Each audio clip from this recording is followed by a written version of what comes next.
On Zombie Reddit, today's story is... My fiancé canceled our wedding after the death of his ex, but his shocking confession 2 months before the big day revealed his true intention. Hi everyone. I'm going through a really tough time and I urgently need some advice. I'm a 27-year-old woman, and until recently I was engaged to Bryce, also 27. We had been engaged for almost 7 months, and our wedding was scheduled for 2 months from now. We've been together for 3 years, and I always thought we were truly in love, but now I have serious doubts. Everything was going perfectly until about 4 weeks ago, when Bryce found out from some friends that his ex-girlfriend had passed away. I'll call her Kelly. They had been together for 2 years at university. It was an up-and-down relationship, and they stayed in touch for a few months after graduation, but eventually they lost touch and hadn't spoken in the last 6 years. I can completely understand that he was affected, and I tried to be as understanding as possible of his situation.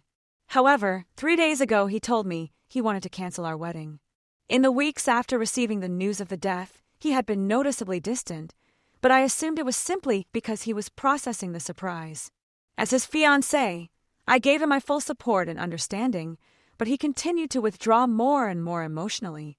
I also tried to give him his personal space, which seemed to work temporarily, so I thought he was improving. But then he surprised me with this terrible news.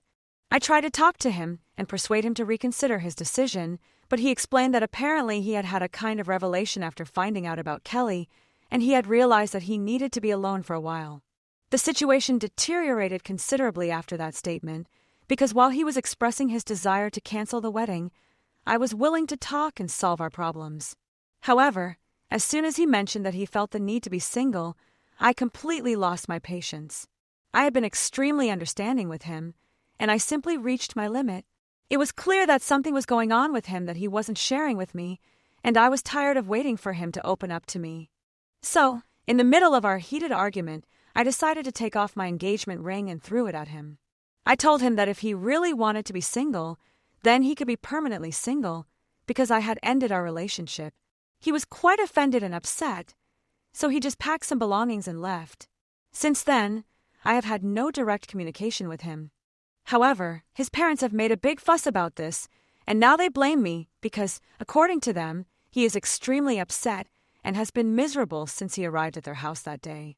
They have said that I am insensitive and consider that my behavior towards him was completely unnecessary because he has lost someone with whom he had a close relationship, and he is obviously shocked.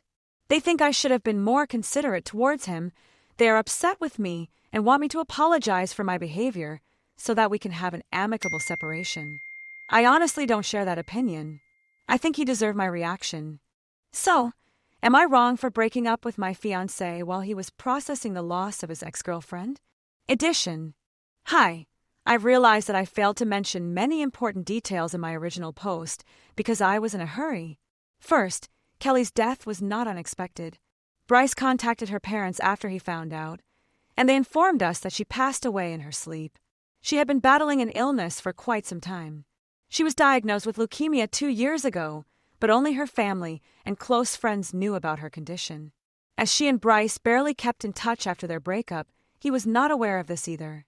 That's how estranged they were. They hadn't even exchanged words in years. I can understand that he is affected by her death, but honestly, I can't imagine why he would cancel our wedding for this reason. And of course, this is not only humiliating, but also financially worrying because all the expenses are already paid for. The wedding is scheduled for just 2 months from now, please. And when we were discussing his desire to be single, I also mentioned this aspect.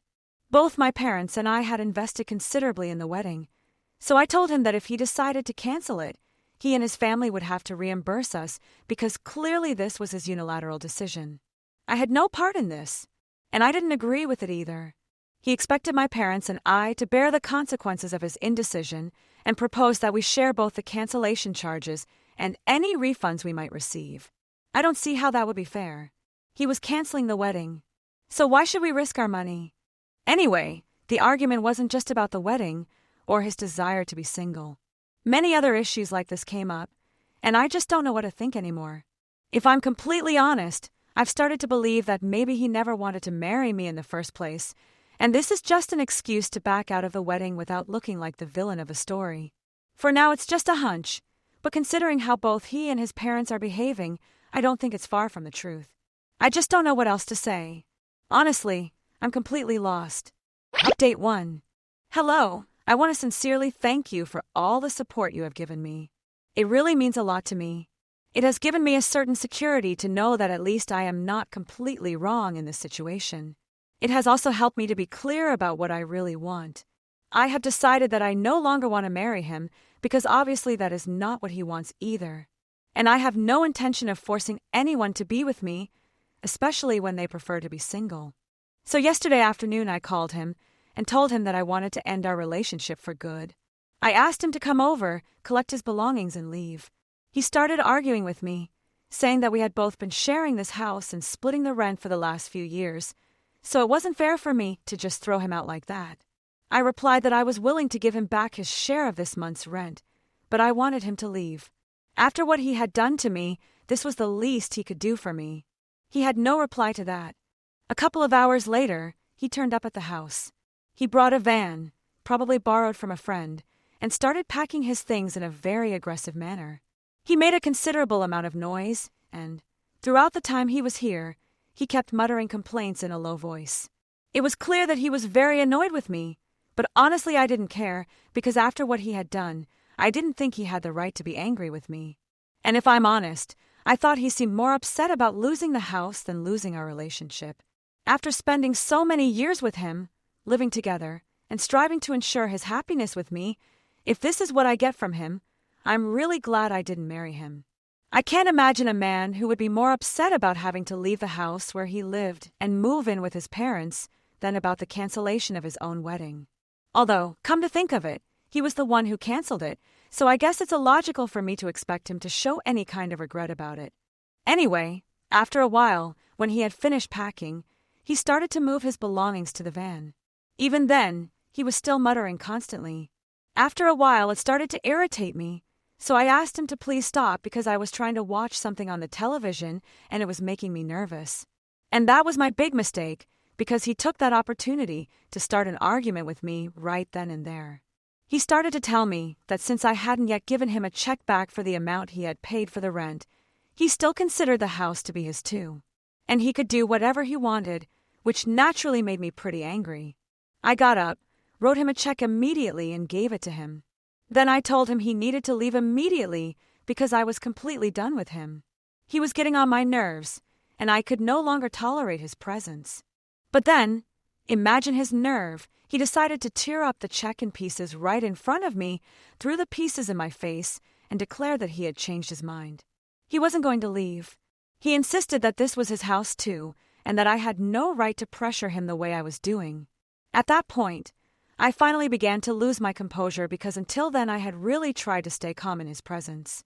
But I felt like he was deliberately provoking me just to see how far I could go before I finally exploded. And so I did. I started to shout at him that he needed to leave or I would call the police. And I wasn't joking at all. He started calling me unbalanced and told me that this was exactly why he was no longer going to marry me, because I was clearly not mentally stable, and that there was something deeply wrong with me that needed professional attention. He started making up falsehoods about me, telling me directly, claiming that I had pressured him to agree to get engaged to me and start planning the wedding when he wasn't even ready for it. For the record, just to clarify, that absolutely was not what happened. A couple of weeks before we got engaged, we simply discussed the idea of getting married. Like any couple who have been together for a considerable amount of time and at my age, I don't think that was unusual. Naturally, I want to get married. I want to start a family, and I had been with him for a long time, so I wanted to know where he stood on the subject too. That's all that happened. I never demanded that he propose to me immediately or that we get married within a certain period of time. I never presented him with any kind of ultimatum, so I really don't understand what he meant when he said that I had pressured him. And of course, when I confronted him about his lies, he started accusing me of manipulating him. I don't even know how to respond to that, because clearly he was the one who was trying to manipulate me. Anyway, the argument went on and on for several minutes until I simply ran out of steam. I told him that if he wasn't willing to leave, then I would. Because at the end of the day, none of this mattered to me anymore. The only thing that mattered to me was getting away from him because it was clear that whatever love we had shared during our time together had completely disappeared. And now he was just trying to wear me down. I had promised myself that I would not cry in his presence because it would make me appear vulnerable, and I did not want to show myself like that. But the situation had become really unbearable for me, and I could not contain myself. I simply broke down in tears and began to sob while sitting on the sofa. At that moment, one would expect him to show some empathy or compassion. But even then, he didn't bother to show any humanity. Even as I cried on the sofa, instead of comforting me, he started muttering that he didn't want to see me cry and that he didn't intend to make me cry, but that ultimately it was also my fault. Because according to him, there was no reason why I should have started an argument with him like that, for no apparent reason, when he was already leaving. Even at that moment, he insisted on manipulating me into believing that I had started the fight, when in reality, it was he who had behaved aggressively towards me from the start. But by then I literally had no energy left to continue arguing. I just continued crying because the situation was already irreparable. I cried because this was not the man I had known for so many years. He wasn't the man I had fallen in love with, and he definitely wasn't the man I had planned to marry. I didn't even recognize what he had become, and it completely destroyed me. I was devastated by his behavior. Because although we have had arguments in the past, it was never as terrible as this. It was never as toxic. He never tried to push me to the limit like he did recently. I had no idea what had changed in him. But something had clearly happened to make him behave like this, and I just couldn't bear it. So until he left, I continued crying, and even after he had left, I continued crying for another half hour. I literally cried myself to sleep and took a nap on the sofa. By the time I woke up, it was midnight. I basically didn't sleep all night, and I'm writing this at 4 a.m. When he finally left, he wasn't muttering anymore, but he left in silence. He didn't try to console me or say goodbye as he left. He just closed the door and left. Do I feel bad about all this? Yes, of course I do. I don't think I can help it despite what happened before. I can't forget that this was the man I was planning to marry. And until recently, everything was going perfectly. I could consider that maybe he really had some kind of revelation after learning about Kelly's death. But honestly, I think he was just using that as an excuse to hide the fact that he no longer wanted to get married himself. He had already been thinking about this for several days. I mentioned it in my previous post, but today I am quite convinced that that is exactly what happened. Because otherwise, I cannot find a logical and rational explanation for his behavior. The accusations he made against me are clearly projections of his own. He thinks I pressured him into committing to me, but he did it voluntarily. And now he cannot accept the fact that he ruined everything himself. He's trying to make me out to be the villain, but obviously that won't work because I remember perfectly how things happened. And I'm not going to let him manipulate me into believing that I'm responsible. It just hurts that we were together for so long, and he didn't even bother to be honest with me. If he didn't want to get married, if he didn't feel ready, he could have said so, and I would have waited for him gladly. It wasn't a big deal. I loved him enough to do that for him. But now I know that he didn't love me enough to be honest and transparent with me. It was more important for him to appear to be the good guy than to be sincere with the woman he supposedly loved. So he hasn't just been lying to me. He's also been lying to himself. And it's all really very sad. I don't know what to think anymore. I'm simply disappointed beyond words. All I can say is that I'm glad the wedding was canceled because I don't think he would have been happy with me. And honestly, I don't think he would have let me be happy with him either. Update 2. Hello, it's been a couple of weeks since my last update. Bryce, his parents, and mine have started the process of canceling all the arrangements. My parents have been considerate enough not to bother me with these details. And since Bryce and his parents don't want to talk to me, they haven't contacted me about it either. I'm going through a very difficult time, obviously. The last 2 weeks have been really tough for me emotionally. All I've done is go to work and come home. Although I maintain a certain composure at work, it's only because I have to. But at home, I can't help but completely break down. I constantly think about everything that could have been. It's obviously not healthy. So I have actively started trying to avoid thinking about Bryce or anything related to him. I have removed every little object that reminded me of him simply because I don't want to think about him anymore. I'm not sure if this is healthy or not, but it's the only way I can cope at the moment. I'm not ready to look for therapy, and honestly, I don't have time for it either, so I'm not considering it for the time being. I have also archived our conversations, and that hurt me more than having to break up with him. But it was necessary to do so. I have also deleted all our photos together from my phone, although they are still stored in the cloud. I don't think I'm ready to delete them permanently for now, so I'll leave them there, but I avoid looking at them. In addition to this, I have made many other changes to my lifestyle. I have started going to the gym to take my mind off things. I started running in the mornings. And for the last few days, although I can't say I'm particularly happy, at least I'm not constantly breaking down and crying. So I consider that an improvement. We haven't made any official announcements yet. Nobody knows we're over. But I don't think it will be long before people find out what's going on, because we've blocked each other. So obviously we're no longer following each other on social media. And if anyone tries to look into it, they'll find out. And more obviously, we've deleted the post we'd shared announcing our engagement and all our other photos together.